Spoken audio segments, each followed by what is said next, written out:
What's going on, everybody? Man Cave here. It's a sweltering 105 degrees outside today, so I've been down here in the workshop working on my slash 4x4, which is not all the way put together yet. I still have to put the rear bumper back on, but I figured I'd show you guys what I've done to it versus what you get bone stock. Now to start off, I got this truck ready to run, except for one piece, and I'm going to dog them on it. The motor mount. Missing the motor mount plate, but that's all good. I ain't worried about it. I got this truck from TheMaddogMadigan. As you know, I've bought a lot of stuff from him just because he has a really good eye for things, and I know I'm always getting something that's already badass, and I just need to put my own personal tweaks on it. So what I got stock with it was the 4x4 chassis, a set of proline powerstroke shocks up front. He also already had put the front and rear sway bar kits on it. Along with it was an RPM rear light bucket set, as well as a 6 LED roof-mounted bucket set, which I have right now mounted down on that Chevy body. I did that for testing purposes to see how it would work out, and it works just perfect. The way I'm controlling the lights on it is I'm using this Tamiya TLU -01 light controller.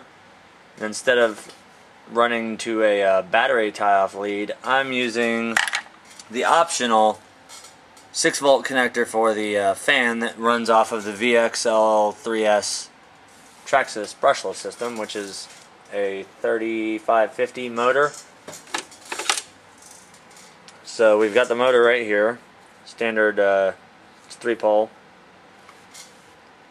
Very, very good combo. I've got that in mean green.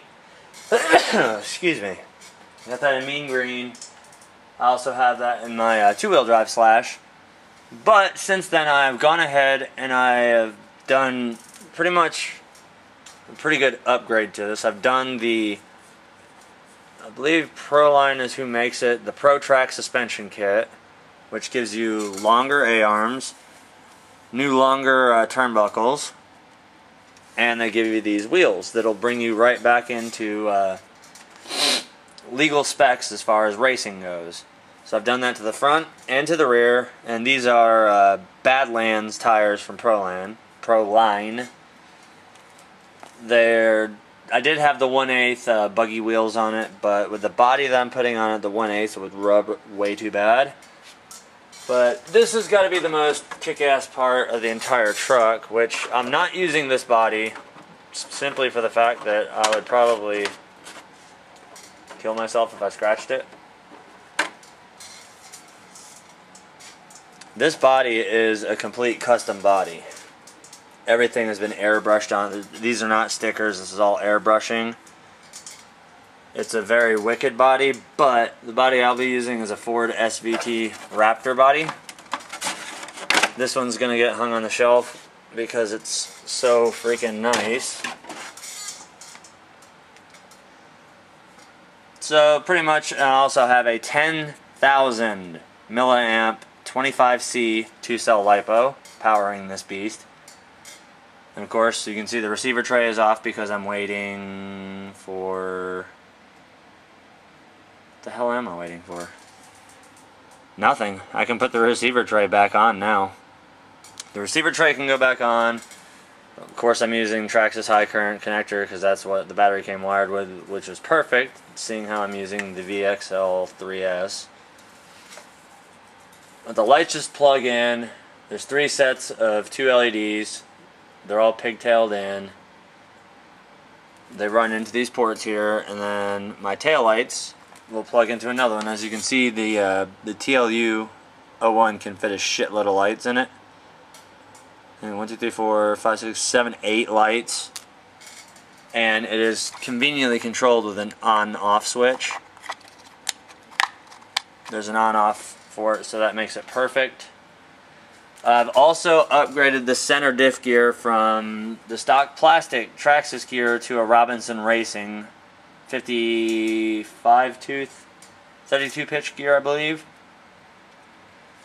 Now underneath, I'm using a 208 ounce servo for the steering. Now this thing is actually pretty heavy, but with the lipo power and the VXL3S system, I should not have a problem with it at all. Now there are a couple other things that I'm going to be working on today, but I'm basically going to just showcase this truck first and make a video of it. Then I'll move on to that one back there, because I've got plenty of stuff I need to do with that one. So I'm going to go ahead and start trimming and cutting the body, painting it, have the body ready to go on the truck. Next time you'll see it, I'll have the rear bumper on it, the painted body, and possibly all stickered up. So see you in the next part of the video.